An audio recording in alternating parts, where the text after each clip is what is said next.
What is up, YouTube? This is T Quentin One coming at you with another video, and today I'm going to be talking to you about The Last of Us Season 2.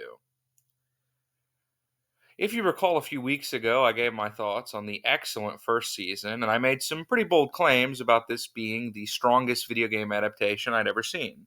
I am considerably less enamored with the second season. There are some high highs, and there's too many talented people working on it for the season to be a total misfire.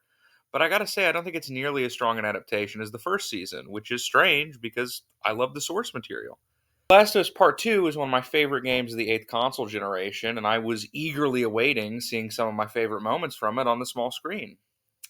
And I'm still waiting.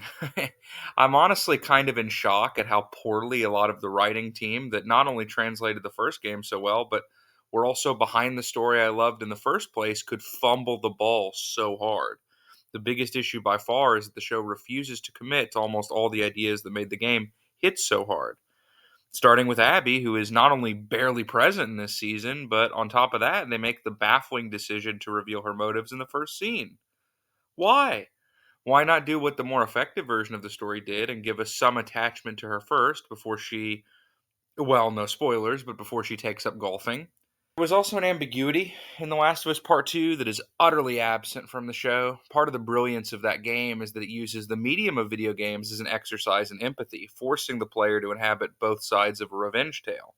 It let ideas sit for a while, and plenty of things were left unspoken or between the lines, and this could not be less true of its adaptation. Every theme in the story is not only verbalized, but done so in the most clear-cut way, robbing the tale of much of its thematic depth. Tell don't show is a huge problem this season. The worst example being the little town hall meeting in episode 3, which treats the audience like we're children. Maybe they're worried about people not getting it and, admittedly, not understanding The Last of Us Part 2 as a whole genre video on the platform I'm posting this on.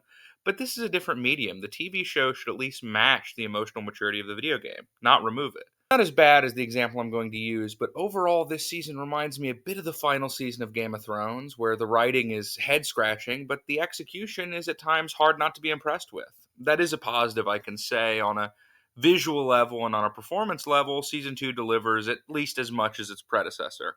Obviously, Pedro Pascal and Bella Ramsey go without saying. I already talked about how great they are in my previous review. Pascal especially really shines in a heavily revised flashback episode late in the season. Caitlin Dever, wasted as she is in the pitiful screen time she's given, does at least have the makings of a good Abby. But the unquestionable MVP of Season 2 is Isabella Merced as Dina.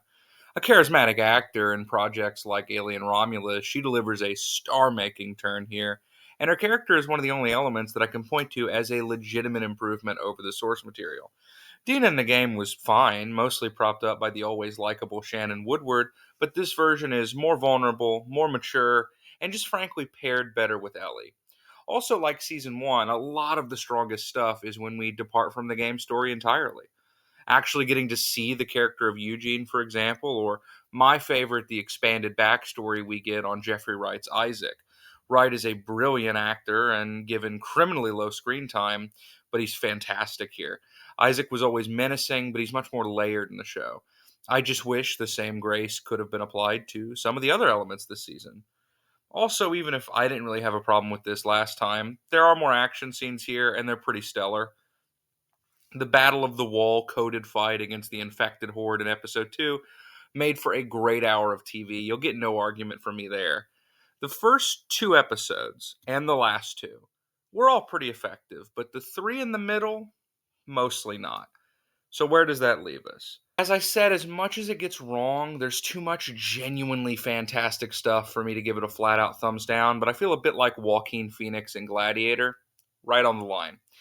Maybe it's all leading to something in season 3, like Westworld's second season. When that came out, I didn't much enjoy it, but you know what? It led to some cool things in the ones that followed it. Maybe the next season of The Last of Us will recontextualize this for the better, and I'll eat my words. But as of now, this is a letdown in a lot of areas. Not mad, just disappointed. I'm going to give it a 7 out of 10. This is T Quentin 1 signing out.